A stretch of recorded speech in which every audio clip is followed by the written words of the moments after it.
Hello viewers, how are you? All well? दोस्तों, बड़ी बड़ी डेवलपमेंट्स हो रही हैं लगातार, कभी कहीं कभी कहीं कभी कहीं। इंडिया और दिल्ली में भी लगा ही हुआ है ये सब कुछ। दोस्तों, आज का टॉपिक है नालायक बच्चा। आज का टॉपिक है नालायक बच्चा। मैं थोड़ा सा एग्जांपल देके बताता हूँ आपको। जैसे सचिन तेंदुलकर है, तो उसका जो बेटा है अर्जुन तेंदुलकर, उसको लगा दिया क्रिकेट खेलने में। क्रिकेट खेलते खेलते खेलते खेलते अब ऐसा तो नहीं हो सकता कि वो दूसरा सचिन बन जाएगा। कुछ नहीं कर पाया वो। क्यों? क्योंकि उससे पूछा नहीं गया कि तू लाइफ में क्या करना चाहता है, और उसके कंधों पे एक बाहर डाल दिया सचिन तेंदुलकर के बेटे होने का। इसी प्रकार देश के अंदर बहुत सारे किस्से हैं, जिनमें से एक किस्सा आज मैं डिस्कस करूंगा। उसका नाम है मिस्टर राहुल गांधी उर्फ पप्पू। मिस्टर मिस्टर राहुल गांधी उर्फ पप्पू। अब देखिए, नाना पीएम, दादी पीएम, पिताजी पीएम, माताजी सुपर पीएम।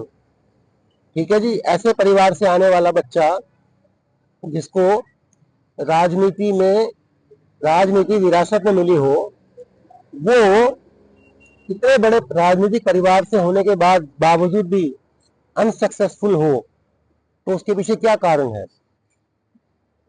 एक एक बच्चा एक बहुत बड़े राजनीतिक परिवार से आता हो।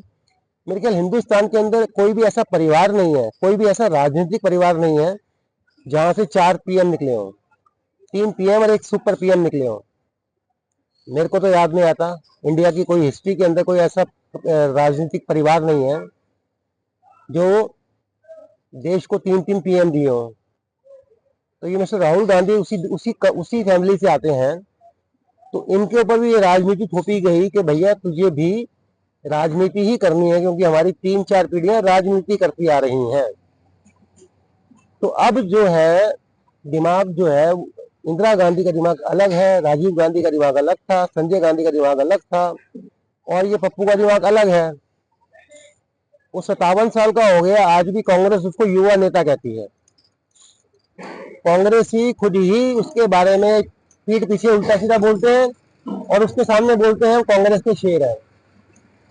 इस पप्पू ने पूरी कांग्रेस की ईंट से ईंट बजा दी, पूरी कांग्रेस खत्म कर दी इस पप्पू ने।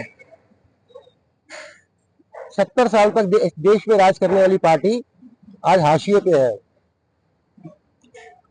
इससे बड़ी बात क्या होगी कि इतनी बड़ी बड़ी स्टेट के अंदर एमपी तो छोड़िए, उनका एक एक एमएलए भी नहीं है। गुजरात ले लीजिए, राजस्थान ले लीजिए, मध्य प्रदेश ले लीजिए, यहाँ पे कांग्रेस 30 30 40 40 साल से नहीं आई है। इतना बेड़ा गर्क कर दिया है कांग्रेस का इसने, राहुल गांधी ने, कि बिल्कुल जीरो करके बिठा दिया है। इसीलिए कहते हैं जिसका काम उसी को साजे। अब राहुल गांधी राजनीति के लिए नहीं बने हैं भाई।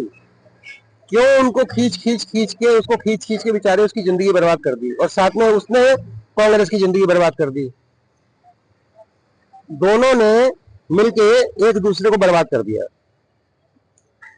उससे पूछा जाना चाहिए था, भाई तू, तेरा इंटरेस्ट किस में है? उसको वो काम करने देना था। लेकिन उससे तो ये पूछा ही नहीं गया, क्योंकि गांधी परिवार देश पे गांधी परिवार देश पे राज करने के लिए पैदा हुआ है। अब कांग्रेस ने और परिवार ने राहुल गांधी के दिमाग में ये बात डाल दी कि हमारा जो परिवार है वो देश पे राज करने के लिए पैदा हुए हैं। हमारे गांधी परिवार का सदस्य का मतलब देश पे राज करना। ये बात पप्पू के दिमाग में डल गई। आज की डेट में राहुल गांधी के दिमाग में सिर्फ यही है कि हम देश के राजा हैं, हम हिंदुस्तान के राजा हैं, हम सिर्फ दुनिया पे, हिंदुस्तान पे राज करने के लिए पैदा हुए हैं। तो उसका एटीट्यूड वैसा ही है। वो किसी को कुछ समझता ही नहीं है राहुल गांधी। क्यों? क्योंकि उसके दिमाग में ऐसे डाला गया है, उसकी परवरिश इस तरीके से की गई है कि वो कुछ समझेगा ही नहीं किसी को। आप लगा लीजिए, कांग्रेस की जब सरकार थी और मनमोहन सिंह पीएम थे, ठीक है जी। तो एक कोई कानून के बारे में बात चल रही थी या कुछ कोई चीज थी, तो वो मनमोहन सिंह ने पेश करी पेपर लेके, इस आदमी ने वो पेपर छीन के फाड़ के फेंक दिया। अपनी ही गवर्नमेंट के पीएम को ये जीरो समझता था। मनमोहन सिंह को ये 2 टके का आदमी नहीं समझता था। क्यों? उसका रीजन है, उसकी परवरिश इस तरीके से हुई है। वो ये सोचता था कि मनमोहन सिंह तो हमारे दया पे प्रधानमंत्री बना है, तो पर मनमोहन सिंह की औकात क्या है, इसीलिए उसने मनमोहन सिंह की परवाह ही नहीं करी कभी। और मनमोहन सिंह क्या, उसने कभी किसी की परवाह नहीं करी, बदतमीजी से बोलता है। मैं कहता हूं तुम मोदी जी को कुछ भी बोलो, मुझे कोई एतराज नहीं, किसी को कोई एतराज नहीं है, लेकिन कम से कम इतना तो सोचो कि वो देश के प्रधानमंत्री हैं। चलो इसको भी छोड़ो, उनकी उम्र का तो लिहाज करो। तू तड़ाक करके बात करता है, तू तड़ाक करके बात करता है। साला कैसा पढ़ा लिखा परिवार है जिसने अपने बच्चे को ये भी नहीं सिखाया कि अपने से बड़े बुजुर्गों को, जिन जो तुम्हारे पिताजी की उम्र के हैं, कम से कम उनको आप करके तो बोलो। काय का तू पढ़ा लिखा है, काय का तू बाहर से पढ़ के आया, तेरे को इतनी अकल नहीं है, इतनी तेरे को तमीज नहीं है कि किसी बुजुर्ग आदमी को तू करके नहीं बोला जाता। कांग्रेस की हार का एक यही बहुत बड़ा कारण है, जो देश की जनता ने उसको नकार दिया, कि देश की जनता रोज देखती है पप्पू को, प्रधानमंत्री जी को तू तू करके बोलता है। अभी तक 101 चुनाव हार चुका है ये देश का पप्पू। देखते रहो, घसीटते रहो, इसको कोई फर्क नहीं पड़ने वाला। कांग्रेस को बर्बाद कर दिया इसने, अब ये देश को बर्बाद करना चाहता है। ऐसा होने नहीं देंगे, ऐसा नहीं होने देंगे, चाहे कोई कुछ भी कर ले।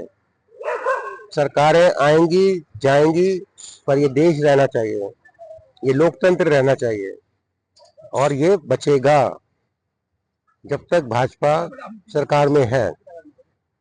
इसका कोई कुछ नहीं बिगाड़ सकता। चलिए फिर मिलेंगे। Thank you very much.